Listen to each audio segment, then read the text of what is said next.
Teigen and John Legend and even Meghan Markle, all their latest celebrities to open up about losing a beloved family pet. And losing a furry friend can leave a hole in our lives, but it's important to remember that it is okay to grieve and it's okay to take your time in that healing process. So life coach, motivational speaker, and author Angela Wynette is here to help us. Good morning to you. Good morning. So glad to have you. Okay, so tell me, because honestly, I've never had a pet. I think the most my parents ever allowed me to have was a fish.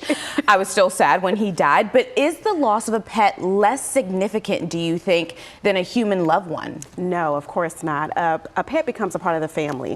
For some people, it's like their children. Yeah. And so it is just significant as losing a human being because they become a part of your everyday routine. They learn your emotions. They learn how to react to you when you're sad, when you're upset, how to make you happy. So they are just as much as important as a human being lost. It really is a full throttle relationship. Right. And you're right. Some people really do treat their animals like they're babies. Right. And so it's a really difficult time once you lose them. Tell me, what are the effects of losing that pet and how do you then overcome that? Is it the same grieving process as a human loved one? The effects of losing a pet can be just as significant. I mean, a pet, for some people, it can become their medical advisor. If they have a medical condition, they are trained, the pet, to tell them that they're about to have an episode. So losing that can be hard, having to start over training another pet in that place to replace that. And then also for law enforcement officers and military, pets are their partners. Yeah. They save their lives in the line of danger. So they are very significant. So losing that makes that very hard to overcome and very hard to face. All right. Well, you talked a little bit about family pets, and that means children are involved. So how do we explain to our children, okay, this is their pet, and they have moved on, they have passed on? Do we say that they went to the farm? What do we say?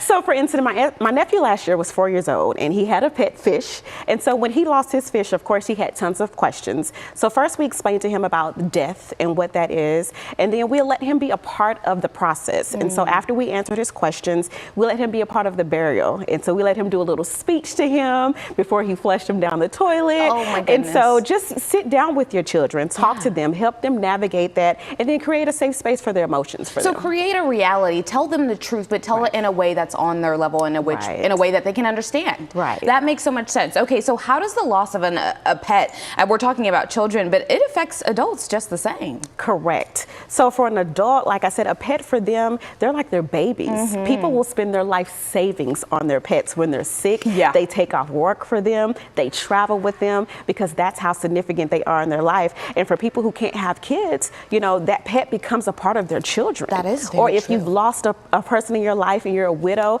that pet comes in and it fills that sense of void. Or let's say you're now an empty nester and you're so used to taking care of something and now you need something to fill that space. And so you get a pet to have a sense of reasoning, a sense of purpose. So pets are very important for adults. You know what? That is so true, because the simple fact that I genuinely, when we thought about having this segment, I was like, I really don't understand the loss of a pet because I've never understood what it's like having a pet. Right. But the way you're describing it, I need to go to the shelter like ASAP because this is awesome. And you're right, it is a big part of a lot of people's lives. So tell me, how can a friend, a family member, a colleague support and comfort someone who has just lost their pet? What can we do to help them?